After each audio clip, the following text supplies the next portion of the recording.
Hello everyone, সবাই কেমন আছো? আশা করছি সবাই অনেক অনেক ভালো আছো। আমিও অনেক ভালো আছি। আমার নতুন আরেকটা ব্লগে তোমাদের স্বাগত জানাই। আজকে সকালের ঘুমটা ভেঙেছে দিদার ফোন কল দিয়ে। ঘুম থেকে ওঠার আগেই দিদা দেখি ফোন কল করেছে। তারপর আমি নিচে আসলাম। নিচে এসে দেখি যে দিদা এসছে। আমরা যেহেতু রাত্রেবেলায় কলিং বেলটা অফ করে শুই, সেই জন্য সকালবেলা কেউ আসলে তারা কলিং বেলও বাজাতে পারে না, সুতরাং বুঝতেও পারি না। তো ঝটাপট দিদাকে একটু চা করে দিলাম।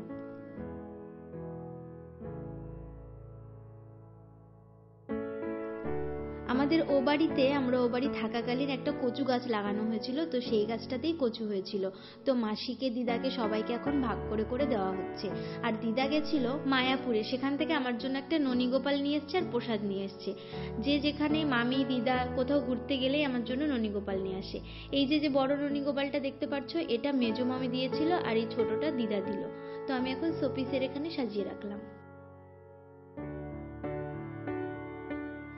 সকাল 6:30টার মধ্যেই আমাদের বাড়িতে রোদ চলে আসে। সেই কারণে ঘুম থেকে উঠে আগে জামা কাপড়গুলো মেলে দিই, কারণ শীতের সময় জামা কাপড় শুকানোটা একটা বড় ঝামেলা।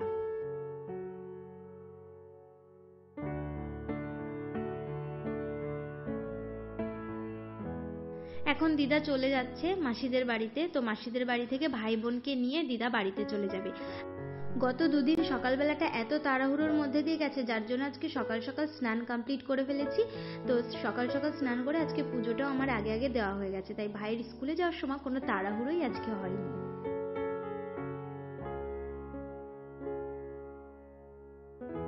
তো স্নান কমপ্লিট হয়ে গেছে, এখন দিয়ে দেবো পুজো। আমি স্নান করি বা কোনো কাজ উপরে যদি বেশিক্ষণ ধরে করি, কারুর কিছু হোক আর না হোক, আমার মা সেকেন্ডে সেকেন্ডে আমাকে নিচে ডাকে।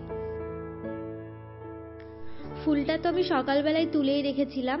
তো এখন এসেছি দুব্বা তুলতে, যেহেতু বৃহস্পতিবার, দুব্বাটা মাস্ট। আর আমার বাবাকে দেখবে তোমরা, একটা জিনিস ফলো করবে, আমি যদি কখনো ক্যামেরা সেট করে কোনো কাজ করি, আমার বাবা ঘন ঘন ক্যামেরার সামনে আসে। আমার এই জিনিসগুলো বেশ ভালো লাগে, কারণ আমি ক্যামেরার সামনে আসতে খুব পছন্দ করি। তো ক্যামেরার সামনে আসা লোকগুলো বা মানুষগুলো আমার খুব পছন্দের। তো চলো এখন ঝটাপট পুজোটা দিয়ে ফেলি। তো সকালবেলার সব কাজকর্ম কমপ্লিট, আর আজকে স্নানটাও কমপ্লিট। তো আজকে সারাদিন মনে হচ্ছিল অনেক টাইম, দিন শেষই হচ্ছে না। সকালবেলা স্নান করলে এই একটা জিনিস হয় আমার সঙ্গে, মনে হয় যে দিনটা অনেক বড়, শেষই হওয়ার নাম নেই।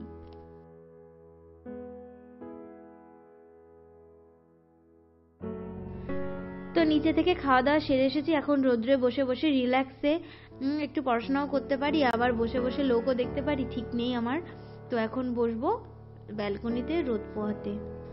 তো এখানে বাবা বেগুন গাছগুলোকে কেটে দিচ্ছে, মানে পুরো কাটছে না, গোড়া থেকে একটু আগার মানে রেখে তারপরে কাটছে। কারণ গাছ বয়স হয়ে যায় গাছের অনেক, আর ফলও ধরতে চায় না, সেই জন্য একটুখানি সুন্দর করে ছোট করে কাটিং করে রাখে। আমি এখানে একটু এখন মিক্সিতে চাল গুঁড়ো করে নিচ্ছি। মা চালটা ভিজিয়ে রেখেছিল। বাবা আজকে অনেক রকমের পকোড়া খাবে, তো সেটাই বানাবো। তো বিভিন্ন রকমের পকোড়া আছে, তো তোমরা দেখতে থাকো, তোমাদের সাথে সবটাই শেয়ার করব।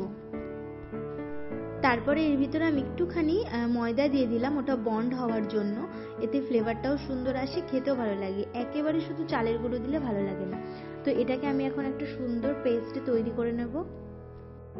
একদম সিম্পল লবণ আর হলুদ দিয়েই আমি ব্যাটারটা তৈরি করে নেব, আর কিচ্ছু আমি এর ভিতর দেব না। আমি চালের গুঁড়ি পেস্ট করার সময় তার ভিতর কাঁচা লঙ্কা দিয়েছিলাম, কিন্তু তাও একটু কম কম মনে হচ্ছিল, কারণ বাবা মানে ভীষণই ঝাল খেতে পছন্দ করে, সেই জন্য আরও কিছু কাঁচা লঙ্কা আমি এর ভিতরে কেটে দিচ্ছিলাম। তো ফুলকপিটা এইভাবে গ্রেট করে আমি আজকে ফার্স্ট টাইম পকোড়া করব। এর আগে আমি বটি দিয়ে কুচিয়ে নিতাম, বাট আজকে নিউ ট্রাই করলাম, তো বেশ ভালোই হয়েছিল। তো ব্যাস হয়ে গেল। এবং এবার হচ্ছে গ্যাসের ফ্লেমটা একদম লো রেখে আমি অল্প অল্প করে দিয়ে দিচ্ছি। প্রথমে ফুলকপি এরকম করে বল টাইপের বড়া করেছিলাম, তারপরে চ্যাপ্টা বড়া, আরও ছিল পালং শাকের বড়া, ধনেপাতার বড়া। তো এইগুলোই করেছিলাম, সব কিছু করে করে দিচ্ছিলাম, আর মা বাবা রোদ্রে বসে খাচ্ছিল। তো এখন ধনেপাতার বড়া করে নিলাম। এরপরে হচ্ছে ফুলকপি গোটা গোটা বড়া করেছিলাম। এটা সব থেকে বেশি ভালো লেগেছিল আমার আর মার।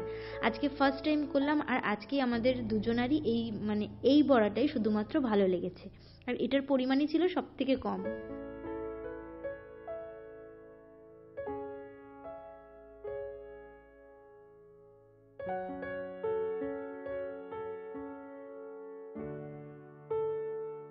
তো সবশেষে লাস্টে পালং শাকের বড়া করে নিলাম। আর এখানে মার সাথে একটা প্র্যাঙ্ক হয়েছে, এটা পুরোপুরি বাবার বুদ্ধিতে হয়েছিল।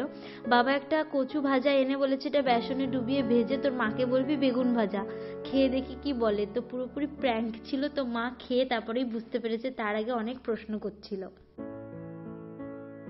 তো ব্যাস, এই তো আমার কাজকর্ম সব কমপ্লিট, রান্নাঘরটা ঝাড়ু দিয়ে নিলাম। এখন সকালবেলা বাজার থেকে ডিম আনা হয়েছিল, তো সেই ডিমগুলো জলের ভিতর চুবিয়ে রাখা হয়েছে, সেগুলো এখন ভালো করে ধুয়ে ফ্রিজে রাখতে হবে। আর ডিমের এখন যা দাম কি বলবো তোমাদের, ডিম খাবো নাকি ফ্রিজে রেখে তালা মেরে রাখবো বুঝতে পারছি না। এক ট্রে ডিমের দাম 204 টাকা, ভাবতে পারো, যেখানে 180 টাকা আমি শুনেছিলাম লাস্ট।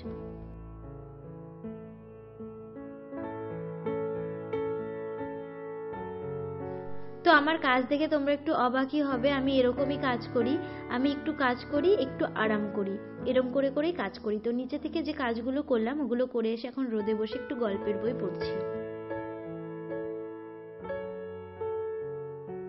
আর ততক্ষণ এদিকে মা আর বাবা খাওয়া দাওয়া সেরে ব্যালকনিতে এসেছে রোদ পোহাতে। আর আমার খাওয়াটা বাকি ছিল, আমি তারপরে চলে গেলাম নিচে খেতে। তো আজকে ছিল সিম্পল ওলকপি দিয়ে মাছের ঝোল। আর মা বাবা কেন জানি না যেদিনই মাছ আনে মাছের মাথাটা সবসময় আমার জন্যই রেখে দেয়। তো আমি মাছের মাথাটা, ইয়াব বড় মাছের মাথাটা নিয়ে এখন খেতে বসেছি। তারপরে খাওয়া দাওয়া সেরে কিছুক্ষণ বসেছিলাম, তো 3টে বোন এসেছিল মেহেন্দি পড়তে, তো ওদের একটু মেহেন্দি পরিয়ে দিচ্ছিলাম। শেষে রাতে আমিও পড়েছিলাম নিজে। তো আমি কি খুব একটা ভালো মেহেন্দি পরাতে পারি না, তবু যেটুকু পারি ওদের পরিয়ে দিচ্ছিলাম। আগের বাড়িটার ওখানে সমবয়সী বা বয়সের থেকে ছোট সেরকম কেউই ছিল না, তো সারাদিন ঘরের মধ্যে একা একা কেটে যেত, ভালো লাগতো না, বোরিং লাগতো। কিন্তু এখানে এসে সত্যি মনে হয় যেন একটা আলাদা রকম আর কি মনে হয়, যে সকালবেলা সবার সঙ্গে দেখা হয়, বিকালবেলা সবার সঙ্গে খেলতে যাই, আড্ডা মারি, গল্প করি। তো এটা একটু আলাদাই মানে মনে হয় যেটা আলাদা জীবন আমার। তো সবশেষে আমি নিজের হাতে পড়েছি। তো সত্যি কথা বলতে কি, আমি না নিজের হাতে অতটাও সুন্দর করে পড়তে চাই না, কিন্তু কেন জানি না সবার থেকে একটু আলাদাই হয়ে গেছে। তো আমি অনেকটা আস্তে আস্তে ধীরে ধীরেই পড়ছিলাম, যার জন্য হয়তো মানে একটু আলাদা হয়েছে সবার থেকে। তো মেহেন্দির ডিজাইনগুলো কেমন লেগেছে অবশ্যই আমাকে কিন্তু জানাবে তোমরা। তো মেহেন্দি টেহেন্দি পরে পড়তে বসতে হবে, নাহলে বাবা দেবে এবার বকা। এখানে একটা মজার ঘটনা ঘটেছে, রাত্রে খাবো না বলেছিলাম, তো ভাই বলছে আয় তোকে দুগাল খাইয়ে দিই তারপরে আমি খাই। এত আড্ডা মারছে, প্রথমে অনেকগুলো ভাত তুলেছে, আমি খাবো না, তারপরে একদম কম তুলেছে, ব্যাস মিডিয়াম তুলেছে, এবার গালে দিচ্ছে, ঠিক আছে। ডিম নিয়েছিল সাথে, তো ডিম তো দিচ্ছিলই না, ডিমটা জাস্ট ভাতের ওপরে একটু বুলিয়ে দিয়ে বলছিল কি যে ডিম দিয়ে ভরিয়ে ভরিয়ে দিচ্ছি নে খা। লাস্টে ডিম দিচ্ছিলই না, আমি বিরক্তি হয়ে বেরিয়ে যেতে গেছি, তখন ডিম দিয়েছে।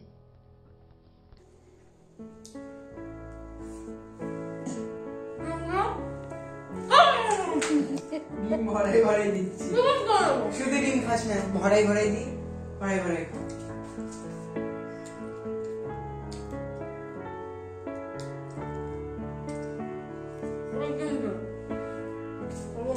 এই নিয়ে যা, এই গাছ নিয়ে তারপরে দিচ্ছি। ডিম আবার বড়া ডিম